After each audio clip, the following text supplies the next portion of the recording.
su país. Queremos conversar con el politólogo peruano establecido en Colombia, profesor universitario Walter Olivari. Señor Olivari, buenos días y gracias por estar con nosotros en RPP. Muy buenos días, don Fernando, agradecido por la entrevista y quedo a la disposición de ustedes. Sí, bueno, es la primera vez que un candidato de izquierda gana la elección presidencial en Colombia. ¿A qué atribuye usted el cambio del electorado colombiano tan marcado, si lo comparamos con la elección hace 4 años, en donde candidatearon partidos tradicionales? En este caso, ninguno de los partidos tradicionales colombianos llegó a la segunda vuelta. Bueno, aquí hay un tema interesante que se ha venido trabajando desde el comienzo del siglo XXI, casi con una cronología que empieza el 2004, donde se dio el inicio del gobierno de Uribe, un gobernante que aparece como el Partido Liberal, pero gobierna, se dice con claridad, con el estilo del Partido Conservador. Y terminaría en este proceso electoral del día de ayer, un deterioro de las fuerzas tradicionales que, como usted bien dice, han tenido la hegemonía pues casi 150 años, una sólida presencia de 2 tiendas políticas que tenían una representación social, yo diría, bastante uniforme, que se ha ido erosionando con el tiempo y que se habría agudizado por 2 factores, ¿no es cierto? El tipo de la excesiva apertura que se dio, que aquí se le denomina la excesiva privatización de los servicios fundamentales, como lo hemos charlado en ocasión anterior, servicios de salud, servicios de pensiones y servicios educativos, y debo agregar también efectivamente el peso enorme que ha traído en Colombia, como en otros países, el de la pandemia. Todo esto ha hecho que aparezca una fuerza que no tenía una presencia electoral tan numerosa como era el de la izquierda. La izquierda siempre fue marginal en Colombia, y en Bogotá, una ciudad que es la que pivotea la economía y tiene el índice poblacional más grande, pues no conocía movimientos sociales públicos que han aparecido en estos 2 años. Yo creo que eso ha sido lo que ha generado esta nueva forma electoral donde la izquierda obtiene incluso la presidencia, ¿no? Leía, muy buenos días, señor Olivari. Leía muy buenos días. También en un artículo en El País cómo es que titulan, ¿no? Francia Márquez y el asalto al poder de los nadies. ¿Quién es Francia Márquez? Cuéntele, por favor, a todo el país. Bueno, en Colombia la estructura, yo diría, geográfica y social es a la inversa del Perú. La zona andina predomina sobre la zona costera. Y la zona costera es la que describe Gabriel García Márquez en una serie de libros como la zona más deprimida, abandonada y golpeada, pues por esta dualidad que existe en Colombia y que ha aparecido el día de hoy, sobre todo por la presencia de figuras caribeñas de origen afro y que están simbolizados en esta abogada. Es una abogada que formó parte de los sectores afectados. La zona caribeña es una zona que ha estado afectada por la violencia, que ha sido muy aguda en los últimos 50 años en Colombia y se atraviesa por el tema de la guerrilla, insurgencia, por el tema del narcotráfico, las drogas y por el tema del paramilitarismo, que es un factor también que ha influido muchísimo. Y esta señora es una abogada que fue familiarmente afectada y fue elegida como la representante, y por eso algunos diarios del exterior la colocan como simbólica. Es una mujer negra. En Colombia, como en Brasil, la negritud tiene una simbología muy grande en el proceso electoral, en el proceso social, y que ahora se politizó en ella, ¿no? Señor Olivari, buenos días, ¿cómo está? Muy buenos días. Ahora, ¿cuáles son los principales desafíos que va a enfrentar el próximo presidente de Colombia, que es un país que ha quedado en una situación de polarización muy grande, ¿no? en esta segunda vuelta? ¿Qué temas fundamentales debe priorizar el señor Petro para beneficio de su país?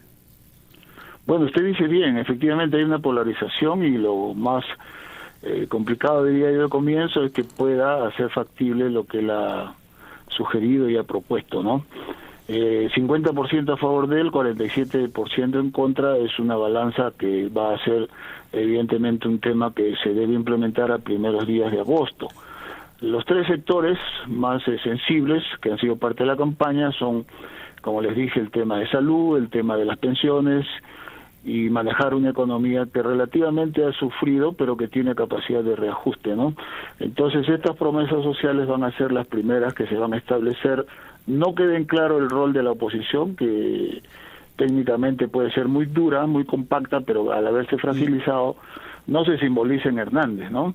Efectivamente él ha sido un outsider que estaba vinculado a los sectores tradicionales, pero la oposición todavía tiene que reacomodarse, pues, porque los liberales y los conservadores socialmente tienen peso, pero políticamente no han tenido capacidad electoral. Permíteme una precisión, señor Olivari, Dígame. una precisión. Cuando usted habla acerca de el contexto que rodeó estas elecciones, desde el punto de vista del electorado, habla de, excesiva privatización en el tema de los servicios de salud y la pandemia. ¿Se puede hacer un paralelo o pueden haber algunos puntos de similitud con la coyuntura que se vivió en el Perú y el surgimiento en ese momento de quien era candidato Pedro Castillo para encumbrarse en la presidencia del Perú? ¿Puede haber cierta similitud? Yo le compararía con lo que ocurrió en Chile. Ya. El caso de Boric fue el reflejo de lo que ha ocurrido también en Colombia. La situación es más distante del Perú que la que ocurrió en Chile, ¿no? En Chile le llamaron, se apretó demasiado la tuerca. Se privatizó casi todo, se afectó con la pandemia y similares, y Boric pues arrasó en un proceso electoral, ¿no? Aquí no hay una situación, digamos, de arrasamiento, porque él ha ganado solamente con el 3% y un poquito más. La situación ha sido un poco más apretada. El debate no ha sido tan ideológico, aunque sí se marcó dos sectores claros, ¿no? Con una izquierda. En el caso del Perú yo diría que hay diferencias muy grandes, y la similitud, el símil lo haría con el caso chileno, ¿no? Por el tema de las cuestiones que ya mencioné. La pandemia puso en claro que los servicios que son servicios sensibles a la población no estaban en capacidad de responder como la gente lo reclamó, ¿no? La seguridad social, el tema de la salud es pero muy cuestionado aquí por un servicio excesivamente privatizado. No es posible una atención frecuente de los sectores populares, y eso ha incidido en el voto, ¿no? Señor Olivari, hay otro tema que quisiera que nos aclare, que es la actitud frente al petróleo, el tema ambiental y productivo, porque Colombia, a diferencia del Perú, produce mucho petróleo, es decir, creo que 20 veces más que nosotros por día, cerca de 800.000 barriles diarios. Y el candidato Petro, en su alianza con ecologistas, propone salir de una matriz energética basada en el petróleo y el carbón. ¿Cuán viable es esto? ¿Cuánto puede reemplazar esa matriz energética? ¿Y qué consecuencias tendría sobre la economía colombiana? Quisiera que nos lo explique, por favor, después de una breve pausa que nos permite escuchar a los anunciantes de repente. Estamos conversando con el politólogo peruano establecido en Colombia, profesor universitario ahí, Walter Olivari, al que planteamos la pregunta respecto del futuro petrolero de Colombia en vista de las promesas electorales que ha hecho en esta materia el ahora ganador, presidente Gustavo Petro. Sí, muy buenos. Recuperamos el audio, y efectivamente usted tiene razón. Hay un tema económico que no lo maneja, digamos, distante, porque Petro es un economista de una prestigiosa universidad bogotana, tiene una línea de estudios de maestría en Bélgica y otros en España. No concluyó el doctorado, pero su propuesta tiene, vamos a decir, dos áreas que él las ha expuesto frecuentemente, ¿no? El tema del campo, él le llama una nueva reforma agraria o un nuevo estilo de reforma agraria, que es muy polémico y discutible, y segundo, la cuestión petrolera, que tiene como referente, igual que en otros países, el tema de la economía naranja, ¿no? El tema ecológico. Allí el asunto está por verse por dos razones. Primero, por la competencia que tiene con el vecino, que es Venezuela. Y recuerde usted que la sesión que tuvo Biden con Maduro incomodó un poco a Duque, que ya está de salida, porque era una ocasión donde Duque podía hacer buenos negocios. Colombia es un país que no tenía el carácter petrolero de Venezuela, pero que sí tiene una ingente capacidad de poder utilizar este elemento tan importante en la economía, ¿no? Vamos a ver cómo se desarrolla. Yo creo que ahí va a navegar con mucho cuidado, tiene que hacerlo Petro, pero sí hay un interés de él en estas dos áreas, ¿no? El petróleo y el tema del campo, que él considera que está siendo mal usado por razones ya de naturaleza crónica en Colombia, como es la corrupción, ¿no? Yo creo que esto va a ser un tema muy complicado, pero él por lo menos se maneja de esta manera con un cuadro de economista bastante respetable que ya está presentando poco a poco como parte de su gabinete, ¿no? Sí, señor Olivari, si salimos un poco ya de Colombia para darle una mirada a toda la región, pues hay quienes observan que entre el año pasado y este año, pues los liderazgos de izquierda han ganado más terreno, ¿no? Y vemos que en una futura elección en Brasil, por ejemplo, Lula está de favorito. ¿Usted considera que los argumentos que han llevado a Petro a la presidencia podrían ser aplicados en el resto de América del Sur? ¿O a qué se debe este fenómeno? Bueno, hay tres factores, ¿no?, que han influido en América Latina sobre todo. Primero, la crisis del 2008, donde el sistema capitalista internacional se afecta fuertemente. Solo compararle a lo que ocurrió en la famosa Bolsa de Valores del 29. Segundo, el discurso neoliberal que aparece con Fukuyama, la caída del muro de Berlín, en un sistema de unipoder. Y tercero, pues, lo que ha impulsado fuertemente esta dinámica ha sido la pandemia, ¿no? Yo creo que esto explica políticamente, los filósofos, los cientistas políticos, los sociólogos, trabajan muy fuerte en los últimos años estos referentes que en América Latina han sido muy notables, desde México hasta Chile. Las proyecciones en Brasil se asemejan un poco a Colombia, aunque evidentemente el régimen de Bolsonaro es un régimen mucho más, digamos, solvente de lo que ha ocurrido en Colombia, ¿no?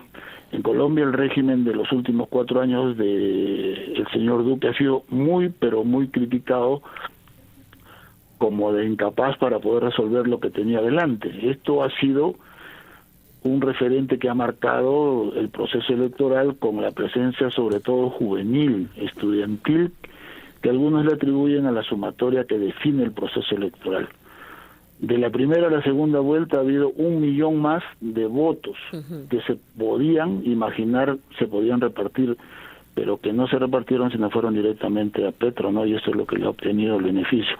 En Brasil el asunto puede proyectarse con cierta similitud, aunque el régimen de Bolsonaro está mucho más sólido de lo que estuvo aquí el régimen de Duque, que fue calificado, como repetí varias veces, de anodino. Y Lula tiene la virtud de haberse limpiado el proceso electoral, del proceso judicial que le hizo el fiscal Moro y que de alguna manera lo ha rehabilitado. La economía de Brasil es mucho más fuerte que la economía colombiana y que cualquier país latinoamericano. Solo con la economía de Sao Paulo, Brasil tiene la calificación de ser la 8ª potencia industrial del mundo. Sí. Entonces, evidentemente, los ojos se van a mirar hacia el manejo que va a ser el proceso electoral que viene ya en Brasil y que trae las mismas expectativas que tuvo hasta el día sábado en Colombia, ¿no? Una izquierda que vuelve con un discurso que yo diría socialdemócrata moderado. Señor Olivari.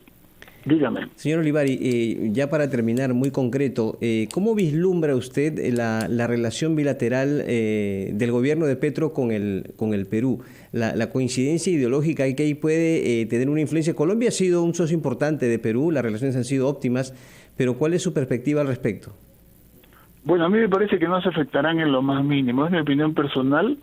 Algún tiempo residiendo y trabajando en el mundo de la academia y en el mundo social, Colombia es un país muy amigable con el Perú, y yo creo que el Perú es muy amigable con Colombia, al margen de las razones ideológicas que puedan darse, de cercanía, de lejanía. Mi impresión personal es que van a seguir siendo muy, pero muy favorables. El tema comercial, el tema diplomático, también se están dando relaciones de carácter educativo y académico en el plano universitario, son de gran hermandad y de escasísima distancia. Yo creo que Colombia es uno de los países más cercanos, al margen de las relaciones políticas y de las relaciones ideológicas, ¿no? Yo le auguro que el tema no se va a modificar, no se va a afectar, ni se va a erizar un poco por esta nueva presencia que va, sin lugar a dudas, marcar relaciones nuevas, yo diría más con Venezuela que con Perú, ¿no? Muy bien. Don Walter Olivari, politólogo peruano desde Bogotá, muchas gracias. Ha sido usted muy amable. Muy buenos días. Muchas gracias a usted.